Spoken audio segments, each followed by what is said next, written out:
ilikuwa tusome kitabu cha Yohana sura ile ya 20. Ilikuwa tusisome saizi, ilikuwa tusome. Bwana Yesu asifiwe. Yani ilikuwa. Sasa wakisema ilikuwa sio kwamba tunafanya. Sasa tumeahirisha. Ilikuwa tusome Yohana sura ya 20 mstari wa 11 na kuendelea, habari za Mariamu yule mtumishi wa Mungu alipokuwa analia wakati wa harakati za Yesu kwenda kuzikwa, akiwa yupo kaburini. Sasa alipoenda kaburini kule, akakuta Yesu kwenye kaburi hayupo, akakuta kuna wapendwa wawili malaika ambao ni watumishi wa Mungu, mmoja amekaa kichwani, mwingine amekaa miguuni. Bwana Yesu asifiwe. Mariamu aliingiwa na hofu na kilio. Biblia inasema akawa analia, lakini baadaye akawauliza wale ndugu waliokuwepo wale kwamba jamani, huyu Yesu hamjamuona mahali hapa? Nimekuja ili nimwangalie, nimhudumie. Lakini wale ndugu wakasema ameshatoka. Mariamu hakuamini. Baadaye Biblia inasema alipogeuka akaona Yesu, lakini japo hakumjua kwa muda huo, lakini akakuta Yesu yuko nje. Mariamu hakuamini. Baadaye Yesu ndo akamwita akasema Mariamu. Baadaye Mariamu akafumbuka. Biblia inasema kwamba Mariamu akamuona Yesu. Bwana Yesu asifiwe. Bwana Yesu asifiwe. Ilikuwa tusome hizo habari, lakini hatutasoma hizo. Ndizo zilizopo kwenye kalenda yetu. Hebu tutasoma kitabu cha Yeremia nabii. Kitabu cha nabii Yeremia sasa ndio tutasoma sura ile ya kwanza. Nilikuwa nianze mstari wa kwanza kwa sababu muda si rafiki. Tutaanza mstari wa 4. Ninaamini wengine baada ya ibada wataenda msibani. Yeremia nabii. Wenye Biblia, wenye agano nadhani tumeshasoma ile Yohana. Sasa mtatusamehe kidogo, ila sasa tuende na wenye Biblia sasa. Bwana Yesu asifiwe. Ila wale ambao hamna Biblia, jamani, na nyinyi mnunue mwaka huu. Bwana Yesu asifiwe. Jina la Bwana libarikiwe. Yani mwingine unakuta ni Mkristo wa miaka mingi ila hana nini? Yani asina kuaga na question mark. Yani tunakuwa na maswali kwamba huyu mpendwa why? Bwana Yesu asifiwe. Wale ambao hamna Biblia na nyinyi mwaka huu muwe nazo ili muwe mnasoma. Bwana Yesu asifiwe. Biblia inasema, tutaanza mstari wa 4, nitafupisha tu, tutafika mstari wa 10. Neno la Bwana lilinijia kusema, kabla sijakuumba katika tumbo nalikujua, na kabla hujatoka tumboni nalikutakasa.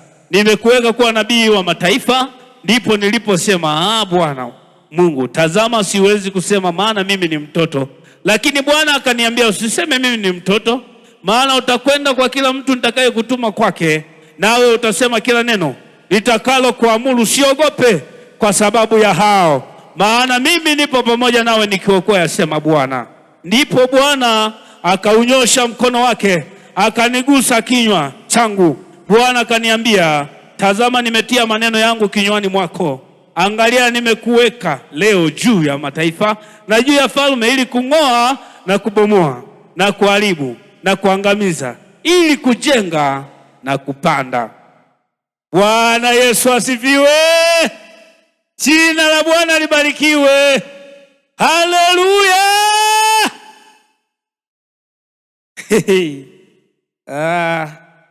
Bwana Yesu asifiwe. Namshukuru Mungu aliyenipa neno hili. Bwana Yesu asifiwe.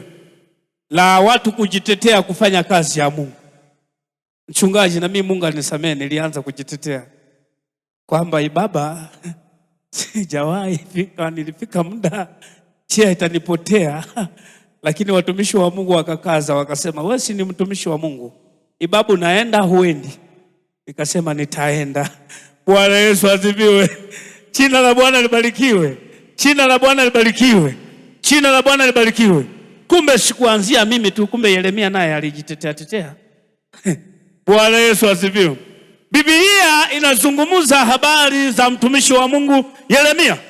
Tunapozungumza habari za kujitetea, Huenda na wewe kuna siku uliwahi kujitetea kwenye kazi ya Mungu, lakini kujitetea sio kosa, ila inatakiwa baada ya kujitetea ukafanye kazi ya Mungu. Bwana Yesu asifiwe. Bwana Yesu asifiwe. Yaani kazi hii siwezi, lakini baada ya hapo nenda kaifanye. Anayeweza atakuwezesha. Bwana Yesu asifiwe. Jina la Bwana libarikiwe. Uzee wa kanisa siwezi, lakini baada ya hapo akafanye uzee wa kanisa. Aliyekuweka atakuwezesha. Bwana pewe sifa. Jamani, udikoni siwezi, lakini baada ya hapo akafanya udikoni. Aliyekuweka kwenye udikoni atakuwezesha.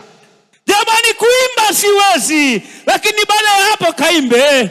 Aliyesababisha uimbe atakuwezesha uimbe. Bwana pewe sifa. Jina la Bwana libarikiwe. Mtumishi wa Mungu Yeremia alivyokuwa anapewa majukumu kwenda kulihubiri neno la Mungu, hakufika kukubali kwamba naweza. Alisema siwezi, maana hata kusema siwezi, hata kufanya nini siwezi, nikafanya nini? Lakini baada ya hapo Mungu akamwambia Yeremia, mimi nalikujua kabla wewe hujatoka tumboni mwa mama yako. Mimi nalikujua kabla wewe hujazaliwa. Mimi nalikujua kabla wewe hujaenda kliniki. Mimi nalikujua kabla hujaoa. Mimi nalikujua kabla hujaolewa. Hebu kafanye kazi yangu. Bwana pewe sifa. Bwana Yesu asifiwe. Unajua mchungaji, watu wanajitetea.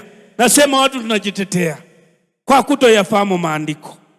Bwana Yesu asifiwe. Wengine ni wazee wa kanisa wameanza kujitetea hata kabla uchaguzi haujafika. Wewe bana ama shikugakali bati bambokerepo. Bwana Yesu asifiwe. Ukimuuliza na kutaka pondisite wa bandu wakutamia. Polinga wa mwanga isikwali kutipo kulonanga wale kubuze wande yiri kuonda wandishi ikirabu. Bwana Yesu asifiwe. Maana linga wali tiji potubusha yo kulonda kwanda yo yiriku. Mbombo ya vote ko niyipona ali tamwe abantu bambokere. Potubusha kulonda kwanda yiriku. Bwana Yesu asifiwe. Mbombo ya mama chitula niki. Abaleke. Amashikusiga Afrika.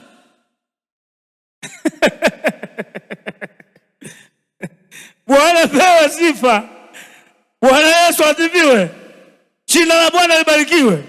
Hujakosea mpendwa, ila nakwambia kama Mungu anakupenda utabaki kuwa kiongozi. Piga makofi kwa Mungu huyu aliye hai. Lakini huyu Mungu hujua anakupenda, ndio maana amekuacha. Hebu fikiria ni mangapi umemkosea Mungu lakini bado amekuacha yu hai. Ni wangapi ulizaliwa nao hawako? Ni wangapi ulisoma nao hawako? Ni wangapi? Lakini wewe amekuacha. Ana makusudi na wewe. Mwambie jirani yako, Mungu ana makusudi na wewe. Jina la Bwana libarikiwe. Jina la Bwana libarikiwe. Yaani shetani anatutenda jeuri kwa kuhukumu. Kwenye kuhukumu hadi la. Yaani unakuta mtu ameoa na mke huyu wepa kumpota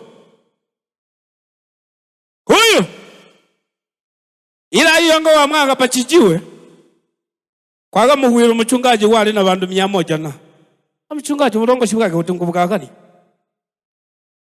wakati bwakesheka yuga mukolo yimujwe na umpotite mbejane yako cheka kidogo abugere na ukwake umuko huyu amalalamiko kila kuitwa hapo shimpotite. Wewe mwana ni kumjadili mchungaji wao na bandu binyanga.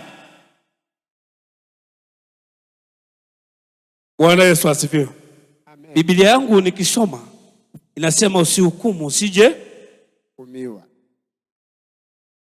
Yaani badala ya kumwombea mchungaji unamjadili kuhani wa Mungu, unamhukumu. Yaani ni bora ukamwendea ukampa ushauri. Ni bora asipokubali ushauri lakini unaliona analifanya sio la Mungu. Si tumesema wote kwamba hapa tuna Mungu? Mwambie Mungu aliyemleta. Mungu, nimeongea na mtumishi wako katika 1, 2, 3, lakini nimeona ni kama haipo kwenye line yako. Kaongee nawe mwenyewe Baba. Bwana Yesu asifiwe. Jina la Bwana libarikiwe. Kuti wa mngiputi la ninga ya kumpa ni sukari. Ila maombi yako yasindikizwe na sukari. Bwana pewe sifa. Jina la Bwana libarikiwe. Jina la Bwana libarikiwe. Amina vijana. Kwa hiyo Biblia inasema Yeremia mtumishi wa Mungu alijitetea sana, akasema siwezi mimi nikaenda kuhubiri hata kuyuga kwangu kope ngupotwa ndili chilita ndangalumbira abandu banyerebwe gwakaya kala wechana ndabayire isa mwotu kuitetera atu bapa wechana abandu bapa po bali na matingo wechana abandu bapa yikufika nutipo Yesu gwacherebwa kuyugiri kwa eba kuyayira kuti kufyatira mapamba ga kanisa kwa gali kufuka makafyu na kuyiyo kuti ngusuma kaufuka kuchitula na wako tubufu mwa tukandira mwema takuvumya mbalongoshi babalange kunguluka mapakanisa.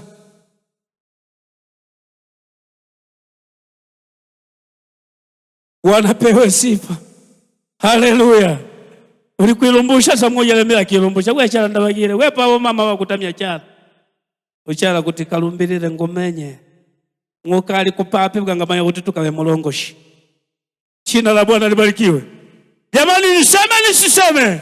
Yaani mimi mchungaji kwenye swala la Mungu haijalishi, kwa sababu Mungu najua alinijua. Siku moja tumeenda kufanya interview, nilikuwa nafanya kazi kwenye kampuni la One Acre Fund.